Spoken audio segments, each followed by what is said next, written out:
We all know that for a signal to get from a DVD player, computer, game console or other video source to a display such as a TV or monitor, we need to connect them in some way. But the pros and cons of the various cable standards can be extremely confusing even for techies.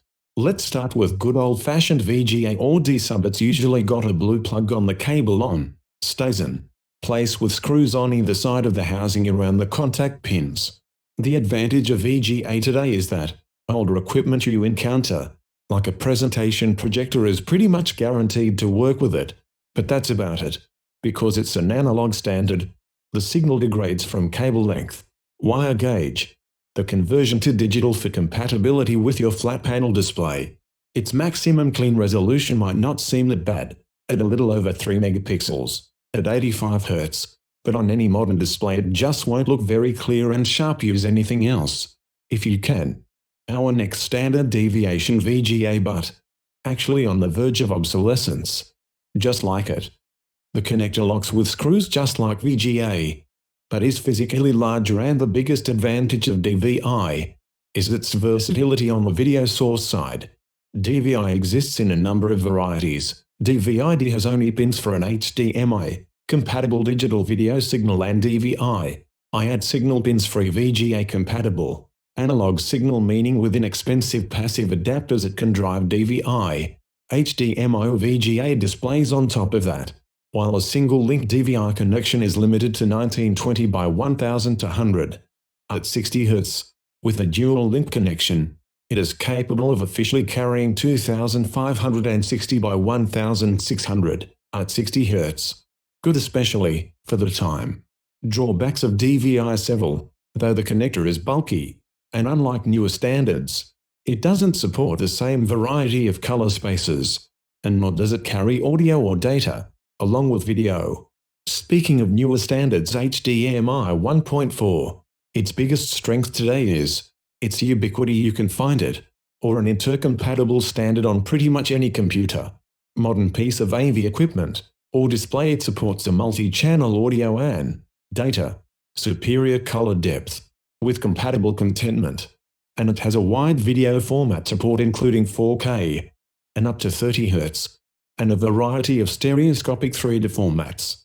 It does have some drawbacks, though the connector standard doesn't, including a locking mechanism, for one thing, and its resolution is limited to 4K at only 30 Hz, and it also doesn't include official support for wide 21:9 aspect ratios, or multiple concurrent video streams.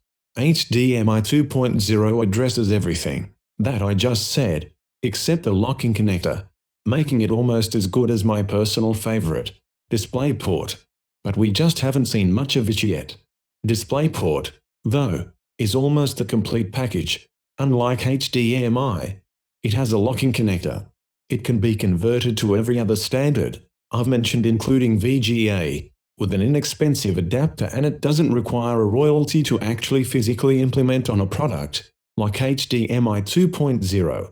DisplayPort 1.2 supports 4K at 60 Hz, multiple video streams over a single cable audio network, and other data signals, stereoscopic 3D, 21:9 aspect ratios, and pretty much anything else you could want, with the only things missing being some home theater or remote control features and stuff like that.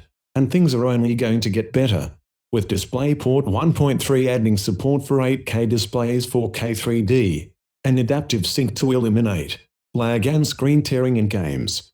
DisplayPort. Now you've probably noticed by now that, other than differentiating analog and digital video signals, I've been focused on features rather than image quality.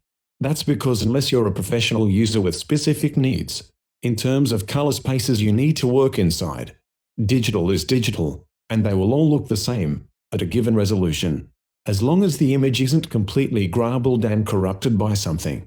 The other thing I haven't mentioned yet is that there are mini and micro versions that exist for some of these connectors.